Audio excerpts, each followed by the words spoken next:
Donc aujourd'hui on se retrouve pour un story time. C'est pas les vidéos que j'ai l'habitude de plus faire sur ma chaîne, mais je me dis qu'en ce moment moi j'adore regarder les story time d'Anna RVR, de Style Tonic, et que je sais pas, ça me fait du bien, genre juste j'ai l'impression de sortir un peu de chez moi. Du coup j'avais décidé de vous proposer un super story time. Ce story time j'avais prévu de vous le faire à la minute où ce truc m'est arrivé, parce que je me suis dit c'est fou en fait. C'est quelque chose qui m'est arrivé cette année. Si jamais vous avez regardé les calendriers assidûment, vous l'avez sûrement vu. Après est-ce que vous avez tout compris, je sais pas, mais dans cette vidéo je vais insérer des clips de ce qui s'est passé, parce que j'ai filmé tout ce qui s'est passé en fait de A à Z, donc je pense que ça pourra vous aider. C'est quand même assez fou. Donc comme le dit le titre de la vidéo, je suis rentrée par effraction dans un chalet. Voilà. Je pense que tout est dit. Alors évidemment je n'ai pas fait exprès, hein, voilà, j'ai pas fait ça dans le but de cambrioler un chalet, mais malgré moi c'est un peu ce qui s'est passé en fait.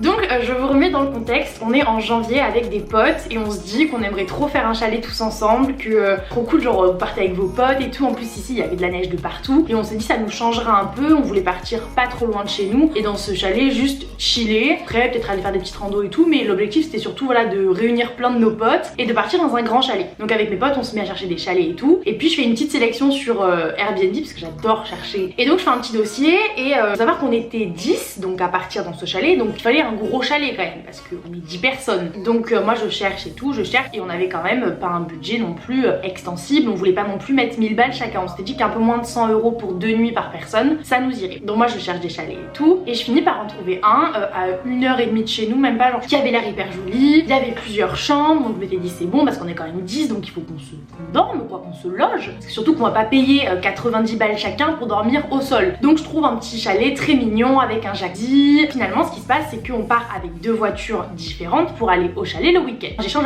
sur Airbnb avec le propriétaire, mais en fait c'était pas vraiment avec le propriétaire en fait que j'ai changé. Le Airbnb passait par une agence qui devait gérer plusieurs chalets dans la région, et du coup c'est avec eux que j'ai changé. Donc il m'avait dit vous pouvez venir que vers 16h et le dimanche vous devez repartir vers 11h. Donc on était assez deg parce que vraiment on avait que la journée du samedi quoi. On trouvait ça assez aberrant vu le prix qu'on payait, mais bon on a dit ok. Il faut savoir qu'au Québec il fait nuit en hiver à partir de 15h, donc c'était dit on va arriver au chalet, il fera nuit. Donc on part et tout de chez nous et on arrive au chalet, il devait être 18h je pense. Donc on est arrivé un peu plus tard que prévu parce que de la neige sur la route et qu'on n'avait pas envie de mourir. Il faut savoir donc on était à 2 voitures et que nous on arrive la première voiture et nos potes arriveront plus tard. Donc on arrive et déjà premier problème, pour trouver le chalet c'était une vraie galère, mais on finit par le trouver. On arrive, on se dit waouh et tout, il est trop beau déjà de dehors, trop beau. On se dit trop bien et tout. Premier problème, on essaye de monter dans l'allée, sauf qu'avec la neige on ne peut pas bien monter en fait dans l'allée. Donc on essaye, on s'y reprend à 1000 fois pour monter et tout, et vraiment on n'y arrive pas. Donc on est coincé dans l'allée avec le chalet qui est genre 100 mètres plus loin, et on se dit mais comment est-ce qu'on va réussir à sortir tout, parce qu'on avait fait des courses pour le chalet, parce qu'on allait manger à 10 et tout, donc vous imaginez bien. D'ailleurs j'avais fait un vlog sur ça où on va faire les courses pour le chalet, bref. Et du coup on avait vraiment mais énormément de bouffe pour nourrir 10 personnes pendant 48 heures. Donc entre tout ça et tous nos sacs et tout, la voiture elle était pleine à craquer, et on se disait pour faire des allers-retours, je sais pas bien si vous réalisez, mais enfin tout était un peu verglacé parce qu'il commençait à faire très très froid. Ce jour là il faisait moins 30, moins 32 je crois, parce qu'il était tard en plus. Après c'est pas des températures qu'il fait tous les jours, mais ce jour là il faisait extrêmement froid, donc je dirais ouais il faisait moins de 30, moins 32, un truc comme ça en termes de ressenti. Quand vous vous tapez les allers-retours dans une pente qui est comme ça, où il y a la voiture, faut faire des allers-retours jusqu'au chalet, vous risquez votre vie à chaque instant, hein. Vous devez descendre en canard et tout, donc pour faire tous les allers-retours avec les courses on se dit bon ok bah on n'a pas le choix, on va faire ça. Donc on gare la voiture au milieu de l'allée. Moi je préviens mes potes que quand ils arriveront faudra qu'ils fassent pareil, qu'on n'arrive pas à monter de toute façon jusqu'en haut et tout, et donc on prend pas les affaires. On se dit d'abord je vais ouvrir la porte du chalet. La clé en fait elle était enfermée dans un genre de petit boîtier là, vous passez un code, vous la prenez et vous arrivez à ouvrir la porte de la maison. Donc moi je lis le message de la meuf qui me dit le code de la boîte, je fais le code de la boîte avec mes gants et tout, super froid, la boîte ne s'ouvre pas, je le fais, je le refais, je le fais, je le refais, on n'en peut plus, genre il fait vraiment moins 30 dehors, on est gelé à plus en pouvoir, ça fait 1 heure qu'on vient de risquer notre vie sur une route de la mort et on a qu'une envie, c'est rentrer dans ce bidon de chalet, et on n'y arrive pas. Donc je suis là, j'appelle la meuf au téléphone, je lui dis écoutez je suis devant la boîte et tout, je fais le code, ça marche pas. Elle me dit réessayez, essayez ça, ils ont changé le code il y a pas longtemps, peut-être que c'est l'ancien code. Je fais l'ancien code, ça ne marche pas. Elle me dit écoutez il est possible que ça ait gelé à cause du froid, vous réalisez bien quand même c'est une boîte et tout en métal, que ça ait gelé parce qu'il fait tellement froid que peut-être que la boîte marche pas. Donc elle me dit réessayez, attendez un peu, sinon on vous enverra quelqu'un pour venir vous ouvrir. Ok, pas de souci. Donc moi je reste là et tout, on essaye d'ouvrir la porte comme on peut et tout, et je ne sais pas comment. je ne sais vraiment pas comment, j'arrive à ouvrir la baie vitrée. Genre le chalet il était fait, genre si vous voulez, il y avait la porte principale qui était là. Là il y avait une grande baie vitrée et en fait la clé pour ouvrir, elle était enfermée sur un poteau qui était en face de la baie vitrée. Donc moi depuis tout à l'heure j'étais là en train d'essayer d'ouvrir avec la meuf au téléphone, ça marchait pas et j'ouvre la baie vitrée, ça marche. Du coup nous on rentre vite parce qu'on a super froid. Donc on rentre, on se dit oh putain et tout amen. Et puis on arrive à ouvrir la porte du chalet de l'intérieur. En fait ça s'ouvre, il n'y a pas besoin de clé ni rien. Donc on ouvre la porte et tout. Et là on commence à faire les allers-retours avec toutes nos affaires. Donc toute la bouffe, les sacs et tout. On fait tout. Donc on rentre, on se met au chaud. On allume le jacuzzi qui est en bas du coup. On l'allume, on le réchauffe pour quand avec nos potes ils vont venir et tout. On commence à choisir nos chambres. On ouvre, on se dit putain mais il est hyper beau le chalet et tout. Mieux qu'en photo. Trop beau et tout. Vraiment on choisit nos chambres. On est trop contente. On fait les allers-retours. On visite toutes les pièces. On est espanté. Le chalet c'est une tuerie. J'ai jamais vu un truc aussi beau de ma vie. Le chalet est magnifique. Du coup là on voit sur les images. Je vous montre dans le chalet et tout. On fait un house tour du chalet. Faut que je vous laisse voir ça parce que c'est vraiment quelque chose. Close your eyes, only got one night. Just put your trust in me. Give me everything. I need your love tonight. So baby, please don't fight it. Put your trust in me. I'll give you everything. So hold on to me. Never let me go. Right here in your arms is where I wanna be. So hold on to me. Look me in the eyes, and then the next time for eternity. Donc on commence à vlogger et tout. Le soir on devait faire des faritas, donc on commence à sortir les trucs, à mettre dans les frigos, tout le monde commence à prendre une bière, on met la musique à fond et tout. Et on essaye de connecter nos téléphones à la télé pour mettre la musique et tout, on y arrive, trop bien. De là nos potes arrivent genre une demi-heure plus tard je dirais, pareil, ils se garent dans l'allée, ils font tous les allers-retours avec tout leur bagage, ça prend une vie et demie parce qu'eux aussi ils avaient des courses. Donc on est là, on s'installe et tout blablabla. Donc là ça doit faire une heure qu'on est dans le chalet, on chill et tout, on va commencer à faire à manger. Et chacun a choisi sa chambre, chacun s'est installé et tout. Par contre le seul problème qu'on avait jusqu'à présent c'était mettre la wifi sur nos téléphones. Donc on essaye de mettre la wifi avec le code et tout parce qu'en plus quand on rentre du coup dans le chalet, en haut il y a marqué bienvenue, il y a d'ailleurs je sais pas s'il n'y a pas un double des clés en haut et enfin vraiment ça nous accueille pour nous dire vous allez passer un bon séjour, faut rendre le Airbnb à telle heure et tout. Nous on est tout contents et je dis à la... Mais le code wifi marche pas parce que le code wifi je l'avais sur le mail du coup et ça marche pas, on trouve la box nulle part et tout.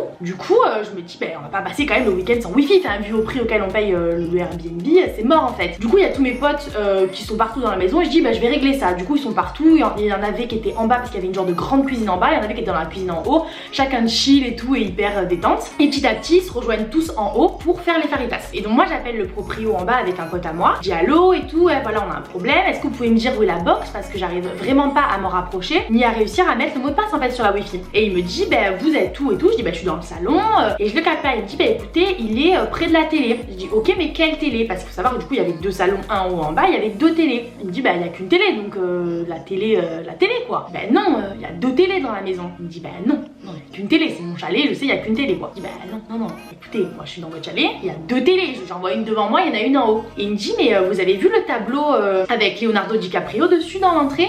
Moi je dis je sais pas, l'entrée il y a un immense hall d'entrée avec plein d'objets de déco, j'en sais rien si j'ai vu le tableau de Leonardo DiCaprio ou pas. Je dis je sais pas et tout. Et là il commence à me dire mais je comprends pas, comment ça il y a deux salons? Je dis bah ouais, il y a le salon d'en haut et le salon d'en bas. On me dit mais non, il y a qu'un salon dans mon chalet. Moi je me dis ça pue.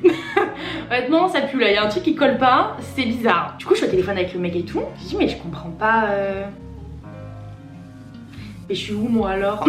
Il me dit mais vous êtes tous sur l'adresse. Je lui dis le nom de l'adresse. Il me dit bah oui vous êtes au bon endroit. Il me dit mais vous êtes sûr que vous êtes à cette adresse? Je zoome et tout, je dis bah oui je crois et tout. Et là je continue à parler au téléphone avec lui et tout. Je dis oui bah on est dans le salon en bas avec la cuisine et tout. Il me dit mais vous êtes pas dans mon chalet hein. Chez moi il y a un salon, une cuisine, il n'y en a pas deux. Alors là moi je me décompose et je dis à mon pote préviens les autres, on a un problème, on n'est pas dans le bon chalet. Mon pote il monte en furie en haut et il dit aux autres les mecs il faut viser un truc, tout, je rigole pas du tout, on n'est pas dans le bon chalet. Donc là tous mes potes qui le croient mais genre à moitié, c'est en mode mais qu'est-ce que tu racontes et tout, c'est pas possible machin. Et moi je suis en bas avec le proprio au téléphone qui est en train de me dire que je suis dans un chalet qui n'est pas le mien, que je n'ai pas payé. Comme ça ah d'accord. Il me dit franchement faites un tour mais vous n'êtes pas dans mon chalet, c'est pas mon chalet, pas ce que vous avez réservé, vous n'êtes pas au bon endroit. Autant vous dire qu'à ce moment là j'étais pas très bien. Je dis ok au mec, je raccroche et je monte en haut et j'explique à mes potes qu'en fait grâce au code wifi je viens d'apprendre que nous nous sommes installés dans un chalet que nous n'avons pas payé. Voilà, et de là du coup je vais sur Airbnb, je regarde l'annonce et c'est vrai je passe les photos et je me rends compte qu'on n'est pas du tout dans mon chalet en fait. Moi le chalet quand on y allait on l'avait réservé depuis un mois et demi, un truc comme ça. Je me souvenais qu'il était beau, qu'il m'avait vendu du rêve, qu'il y avait plusieurs chambres. Après c'est vrai que quand on était arrivé dans le chalet, je m'étais dit putain il est encore mieux que ce que j'avais imaginé. J'avais vu qu'il y avait normalement le jacuzzi en haut sur la terrasse et là il était en bas. Mais je m'étais dit ma foi ils l'ont peut-être déplacé le jacuzzi. Des fois vous savez les Airbnb et tout, ils mettent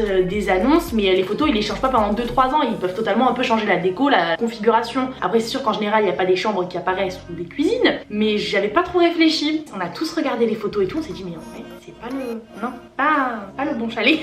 Qu'est-ce qu'on fait? On a commencé à rassembler toutes nos affaires et il y a des potes à moi du coup qui sont partis en éclaireur avec une voiture chercher notre bon chalet parce que nous on venait de se taper 1 heure de route, il faisait hyper froid comme je vous rappelle, on n'allait pas rentrer chez nous bredouille pour un truc qu'on avait payé 900 balles à nous tous hein. Donc il y avait potes qui partent en voiture et tout et en fait ils me rappellent plus tard en me disant ouais on a trouvé le bon chalet, la porte s'ouvre, c'est bon et ils étaient dedans, ils m'ont dit mais par contre vous êtes pas pris parce que c'est pas du tout le même chalet, genre descendez toutes vos attentes, c'est pas du tout le même chalet. Du coup je me souviens avec mes potes on a tout rangé, toutes nos affaires et du coup on a rempli les poubelles parce qu'on avait bu des bières, on avait commencé à tout sortir. Heureusement ils avaient pas commencé à faire les faritas en haut parce que je me serais bien imaginé à nous trimballer tous les wraps avec les poivrons et tout de sortie, ça aurait été une galère sans nom. Donc finalement on a tout rassemblé, le plus chiant c'était vraiment de remettre toutes les affaires parce que ça avait pris 1 vie et demie et que vraiment on risquait notre vie à chaque fois hein. ça ne changeait pas. Donc on a tout retransvasé dans les voitures et on est parti gaiement, du coup en fermant la porte, je me souviens la porte coulissante que j'avais ouverte, je l'ai refermée pareil hein, parce qu'on ne pouvait pas faire autrement. On a fermé la porte aussi donc en fait le chalet était grand ouvert et on est parti direction l'autre chalet. C'est là qu'on a découvert du coup notre autre chalet qui était vraiment plus petit. Ça nous a fait un choc au début parce que vraiment le premier devait faire facile, il devait faire peut-être 200 mètres carrés le premier alors que le deuxième faisait plus peut-être que 100 mètres carrés et du coup on avait divisé les surfaces. Le deuxième je sais même pas s'il faisait 100 mètres carrés, en vrai peut-être parce qu'il y avait quand même des chambres mais genre quand on était 10 dedans si vous voulez il y avait 3 chambres collées et du coup on a été nombreux à dormir dans le salon parce qu'il n'y avait pas du tout assez de chambres pour nous et c'était un vrai bordel et au début on était tous un peu deg parce que l'autre chalet c'était une maison dans les anges, vraiment c'était digne d'une maison dans les anges, c'était un truc de ouf, c'était grave deg mais finalement on a passé un super bon week-end et ça nous a fait une putain d'anecdote et tout le week-end on s'en est pas remis. On s'est dit mais du coup en fait on est rentré dans un Airbnb qui était là pour des gens, imaginez on s'en serait foutu de la wifi, on aurait dormi la première nuit au chalet donc on aurait fait carnage dans le chalet, le lendemain matin imaginez on se fait réveiller par des gens qui viennent chercher leur Airbnb en fait, qui viennent poser leur valise pour passer un petit week-end tranquille. Nous on aurait été là dans leur lit, ça aurait été mais hyper gênant et vraiment c'est passé à ça parce qu'on se posait aucune question, aucun de nous s'est dit on va vérifier les photos là non parce que ça nous tout matchait en fait dans notre tête. De dehors il ressemblait en fait au chalet qu'on devait avoir mais bien sûr il était 1000 fois plus grand mais en fait ça nous allait tellement bien, ce chalet était tellement top pour nous tous, tout le monde avait un lit, tout le monde avait une chambre, il y avait 2 salles de bain et tout, on s'est pas posé de questions en fait, on s'est dit bah ouais bien sûr c'est ça qu'on veut. Et du coup pour l'anecdote, donc ça nous a fait rire vraiment tout le week-end, vraiment on s'en est pas remis et j'ai retrouvé du coup sur Airbnb le chalet dans lequel on est allé et qu'on n'a pas payé et en vrai il n'y avait pas tant de différence au niveau du prix que celui qu'on avait pris et du coup je l'ai trouvé, ça m'a fait grave rire de voir les photos et tout parce que je dis mais j'ai été dans ce chalet, enfin j'ai passé 1 heure et tout. Le pire c'est que j'ai mis une story de ce chalet quand on est arrivé et tout, j'ai mis une story en mode on est trop bien et tout. 1 heure après quand on était dans votre chalet j'étais là oh mon dieu, genre j'avais plein de gens qui avaient répondu à ma story en me disant c'est où, il a l'air trop bien ce chalet, j'étais là ouais et tout, c'est là et tout, pas du tout. Voilà donc écoutez c'était vraiment, je savais pas comment ça a pu arriver en fait, je sais pas, je ne sais pas comment ça a pu arriver. Si t'as aimé la vidéo n'hésite pas à la liker, n'hésite pas à t'abonner à la chaîne aussi, ça me fait hyper plaisir et nous on se dit à bientôt avec une nouvelle vidéo, bye.